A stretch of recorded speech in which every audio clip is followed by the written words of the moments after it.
Okay, all right. So today we're going to focus on OBGYN procedures and then on surgical lasers and safety.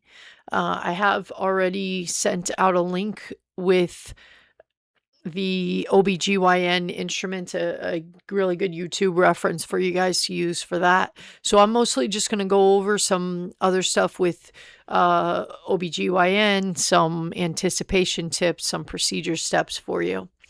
So, as surgical technologists, your role is going to go beyond the passing of the instrument. You got to think ahead and kind of be in sync with the surgeon.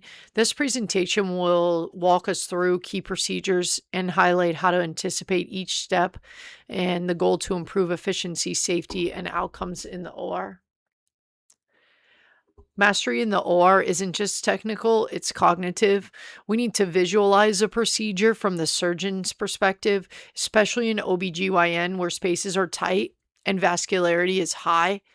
Every procedure follows the same rhythm: exposure, intervention, and closure. If we organize instruments by function, such as cutting, grasping, and exposing, you can stay one step ahead. Anticipation is what turns a good tech into a great one. In this approach, positioning is critical. Lithotomy with proper alignment to prevent nerve injury. The biggest challenge is working in deep, narrow, and poorly lit spaces. As a surgical tech, your role is to maintain consistent exposure using retractors and speculums. You also need to manage long, angled instruments efficiently. Stability and visibility are everything in this modality. So, DNC and hysteroscopy, this procedure follows the classic three-stage flow: access, intervention, and closure. During setup, we stabilize the cervix and measure the uterine depth. This step is critical to prevent perforation. During the intervention phase, dilation and curettage and hysteroscopy are performed with controlled, gentle movements. At the end, we assess for bleeding and handle specimens properly. One key anticipation point is having the uterine sound ready immediately after the tenaculum. You can see here the steps and your instrumentation, important instruments at the bottom, and the sounding the uterus, and when and why. Colporaphy, anterior and posterior. This procedure removes pelvic support structures. After exposure, the surgeon dissects delicate tissue planes between the bladder or rectum and the vaginal wall. These tissues are extremely thin, so we must anticipate blunt dissection and careful suctioning. The repair involves tightening fascial layers to restore support. Your role is to provide precise instruments and protect surrounding structures. Your tissue planes include the bladder and rectum walls, which are incredibly thin. You should anticipate a switch to blunt dissection, moist laps on fingers, and keep suction precise and shallow to avoid entering the organs. Your instruments are going to include 15 blade, Metzenbaum scissors, your syringe. You're going to use Adson's, DeBakey forceps, sponge forceps.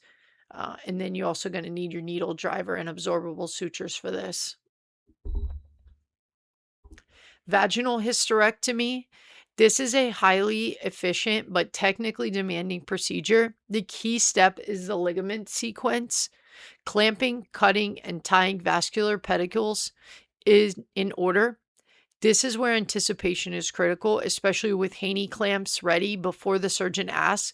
Bleeding risk is high during vessel control, so timing matters. Closure involves careful inspection and layered repair. Your bleeding risk is going to be the clamping of the uterine vessels. Have your Haney clamps immediately ready in your hand rather than relying only on a bovie. Your instruments are going to include 15 blade Metzenbaum, your bovie, your Haney clamps, double tooth tenaculum, Kelly clamps to retract your weighted speculum or your Sims retractor. You can see some of your steps up here underneath the flow timeline. Modality number 2, minimally invasive approach. In minimally invasive surgery, positioning is steep Trendelenburg, which affects both patient safety and visualization.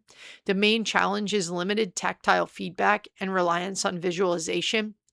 As a tech, your focus is managing cords, maintaining camera clarity, and ensuring smooth instrument exchange. You also need to maintain pneumoperitoneum at all times. Efficiency here depends on organization and awareness. A laparoscopic oophorectomy. This procedure involves removing the ovary laparoscopically. After establishing access, the key step is identifying the ureter before using any energy device. The endofundipal I always struggle with this one. The infundibulopelvic ligament is then sealed and divided. One major anticipation point is maintaining a clear field for visualization. Always remember, identify the ureter before activating energy. You need to maintain clear, dry field to assist with visualization. Your instruments include Veris needle or maybe the Hassan, trocars, 30-degree laparoscope, atraumatic graspers, Maryland dissector, an energy hand piece. You're going to need a specimen retrieval bag and suction irrigation piece.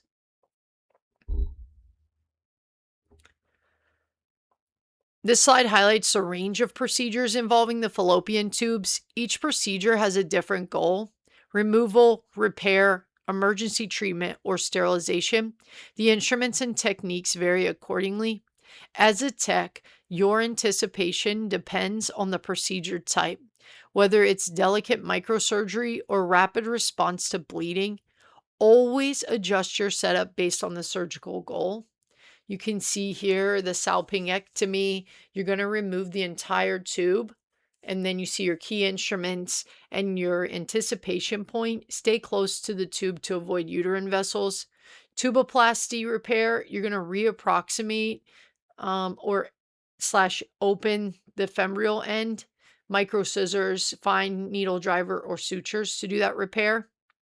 Your ectopic resection, remove gestation, save the tube if possible. That's actually the picture in the top right is going to be an ectopic pregnancy. Tubal sterilization, occlude the tube via clip or cautery.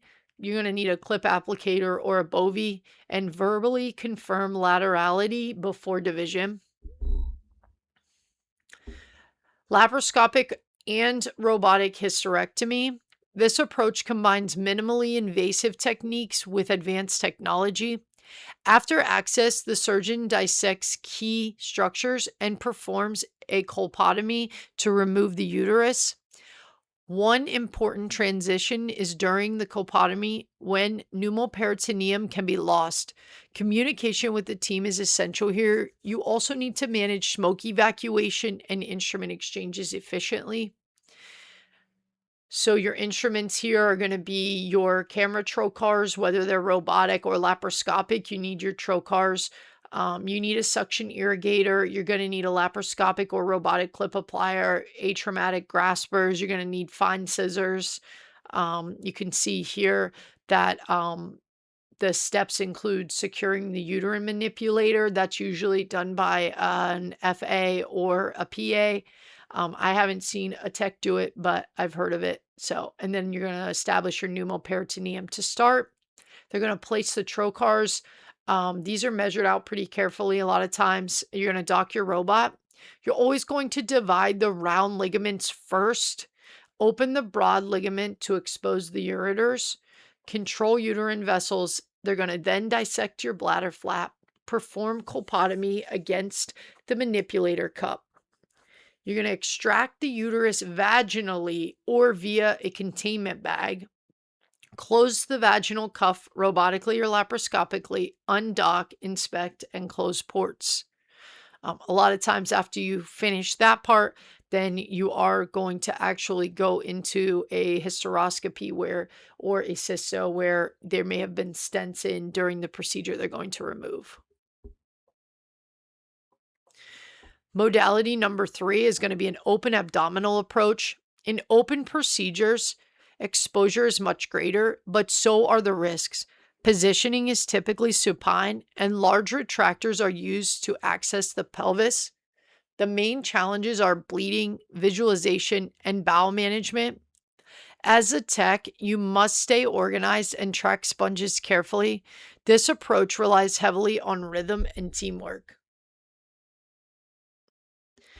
So now we're going to get into your C-section. This is one of the most common OB procedures. After incision and entry, the key moment is delivery of the infant. When the uterus is opened, there's often a sudden release of amniotic fluid. You should anticipate this and have suction ready immediately. Closure is done in multiple layers and counts must be meticulous. You can see here in the steps, you're going to do your phalangeal incision. You're going to quickly dissect to the fascia, separate your rectus abdominis muscles, place your bladder blade to protect your bladder inferiorly. Then your primary intervention, shallow uterine incision to avoid fetal injury, release of amniotic fluid, deliver your infant, clamp and cut the umbilical cord, and deliver the placenta. Then you have your multi-layer closure. You go through 7 layers for a C-section. Okay, your instruments are going to include a 10-blade Army Navy bladder blade, bandage scissors, cord clips, ring forceps, suction, needle driver, and absorbable sutures. Your fluid rush is going to be that moment when the infant is delivered. You need to have a yank hour suction available. It does go everywhere. This is also a very vascular procedure. A lot of laps are used during a C-section.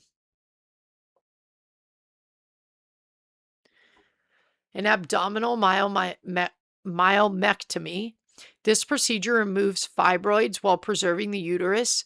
Vasopressin is used to reduce bleeding, so communication with anesthesia is essential. After injection, you must wait for tissue blanching before proceeding. The fibroid is then enucleated using traction.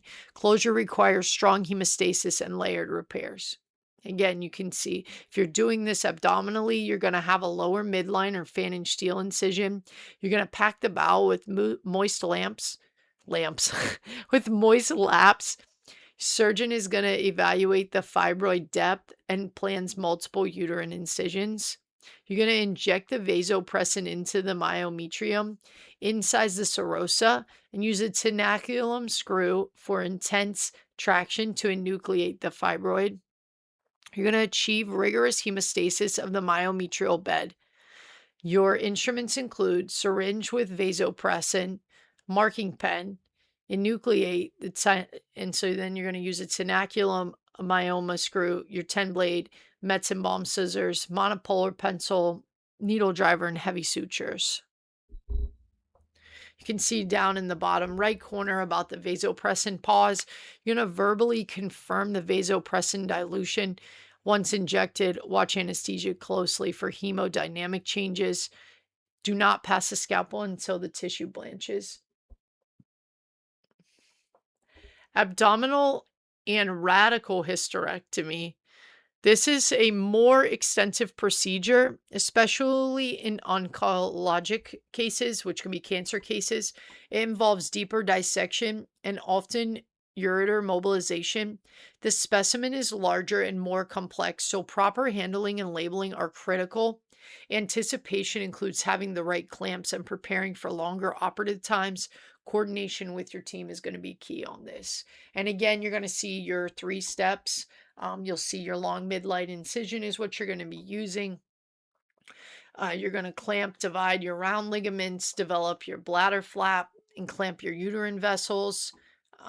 Perform your colpotomy, extract a large specimen, and you need to make sure you do have the complete specimen and that it is labeled correctly. For your instrument, you're looking at Richardson, Diva retractors, moist lamps, what the heck? Moist laps, Metz and Balm scissors, right angle clamps, vessel loops, Haney clamps, and curved Kellys.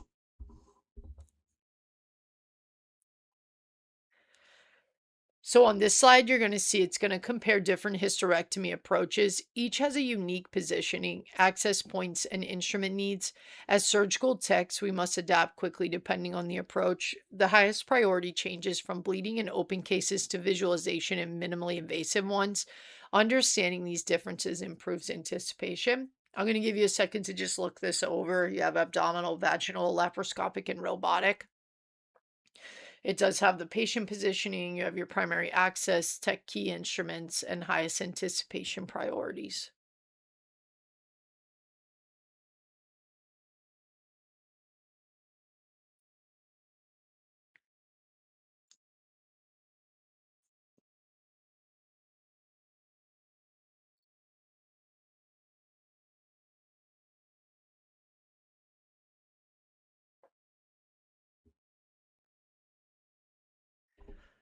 All right, so the anatomy of anticipation and surgical rhythm. All procedures follow a repeating rhythm: clamp, cut, and tie.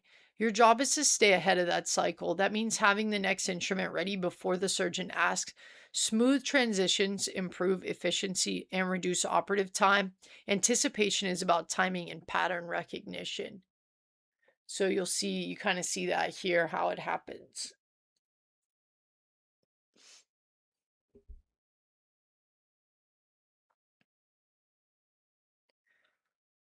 The anatomy of anticipation, pelvic danger zones. You'll see here, this is going to be your anatomy of your GYN procedures, OBGYN procedures. The slide highlights critical anatomical risks. Anteriorly, towards the front, the bladder is thin and easily injured. Posteriorly, which would be towards the back, the rectum lies just beneath the vaginal wall. Laterally, the ureters are the biggest hazard and must always be identified. Knowing these zones helps you anticipate surgical caution and instrument needs.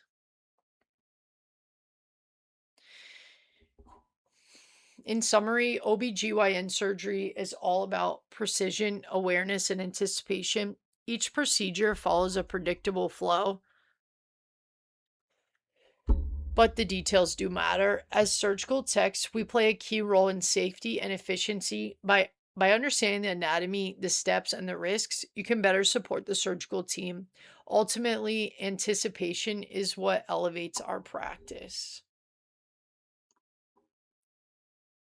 All right, so I'm going to go ahead. I'm going to move into some information on lasers for you guys. All right, so now we're going to go into laser stuff. We're going to connect the science of lasers to their real world use in surgery. This is going to focus on how different wavelengths interact with tissue and how that determines surgical application. Understanding this helps us anticipate outcomes and choose the right tool. Ultimately, it's about linking physics to patient care in the operating room. So you'll see here that the comparison of electrosurgery and lasers. Both can cut and coagulate tissue, but they use completely different forms of energy. Electrosurgery uses electricity to generate heat, while lasers use light energy or photons. Even though the outcome is similar, the mechanics are very different. The difference is what gives lasers their precision. A laser beam is unique because it is both culminated and coherent. Collimated means the light travels in parallel paths without spreading out. Coherent means all the light waves are synchronized, working together as one. This combination creates a highly focused and powerful beam. That's what allows lasers to deliver precise surgical energy.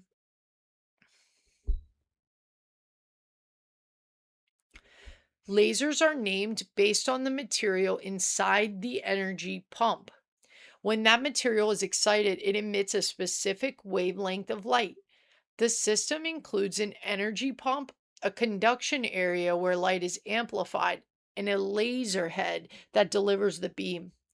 Different materials like CO2, argon, or YAG produce different wavelengths. Those wavelengths determine how the laser interacts with tissue.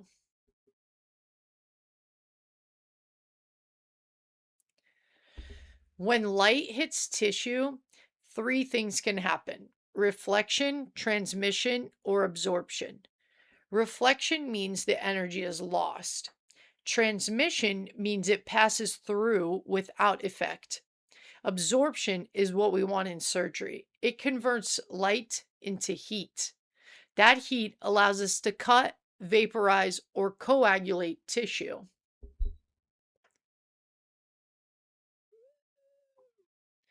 Different materials absorb different wavelengths of light.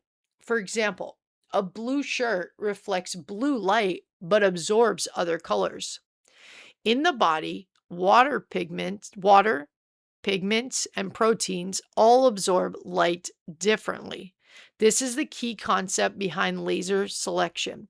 We match the wavelength to the tissue we want to target. You can see here in the swimming pool, water is an excellent transmitter of blue light, bouncing it off the bottom back to our eyes. The winter sunbather, glass easily transmits visible light but completely blocks and absorbs UV light.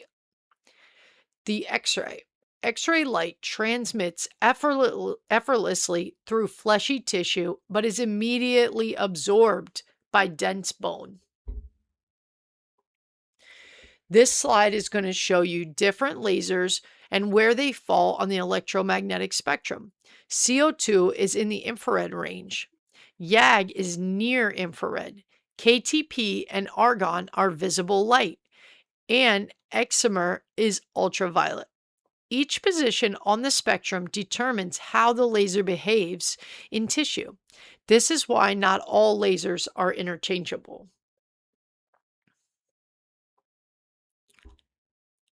The CO2 laser primarily targets water, which makes it ideal for general surgery. Since all tissues contain water, it's widely used. It works similarly to a microwave, rapidly heating water molecules. Its energy is absorbed at the surface, making it very precise and shallow. That's why it's excellent for surface vaporization.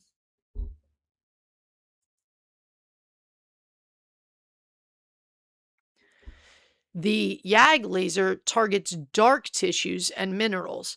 It penetrates deeper into tissue compared to CO2. This makes it useful for procedures like breaking kidney stones or removing tumors. Because of its depth, it's more aggressive and less precise at the surface. It's chosen when deeper energy delivery is needed. You can see here in the first picture that would be kidney stones. The mineral composition perfectly absorbs the YAG wavelength, fracturing the stone for extraction. And in oncology, you can see this excising bladder tumors. The dark tissue of the tumor absorbs the light, the energy efficiently.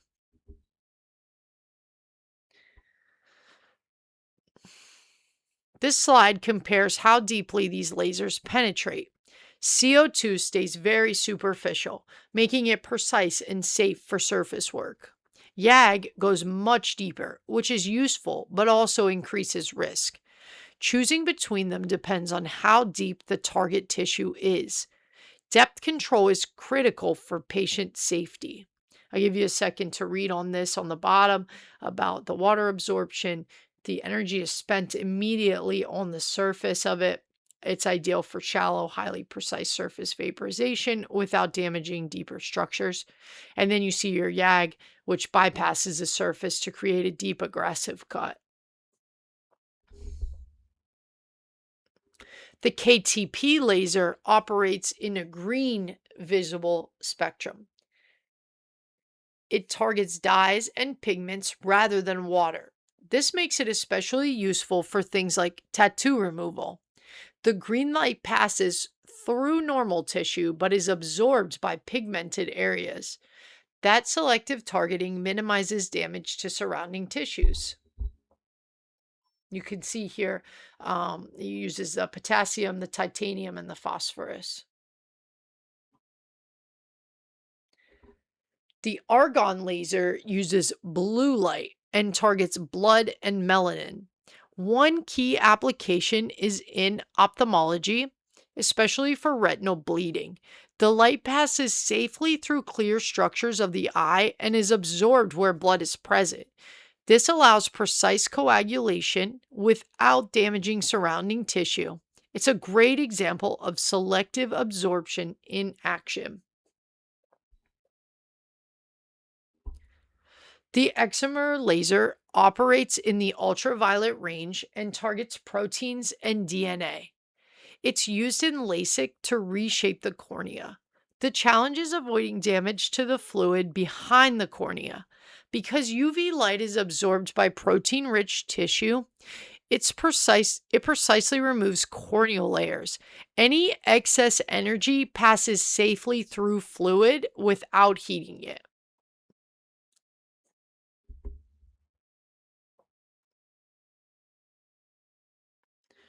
This chart summarizes everything we've discussed. It shows each laser spectrum, target, depth, and application. CO2 is shallow and targets water. YAG is deep and targets dark tissue, and so on. This is a quick reference tool for choosing the right laser. Matching the laser to the tissue is the key principle. So you can see here, I'll give you a second to see your laser type, your spectrum, your target, your depth, and your primary application.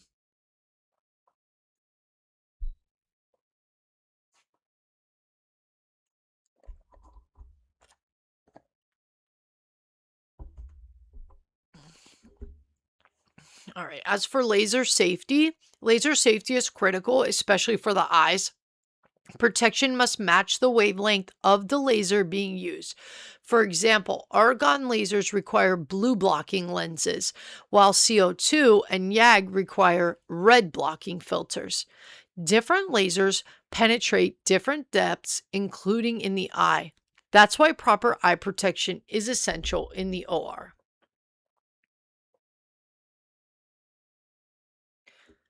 The most important concept to remember is this: surgical mastery comes from matching the physics of the laser to the chemistry of the tissue.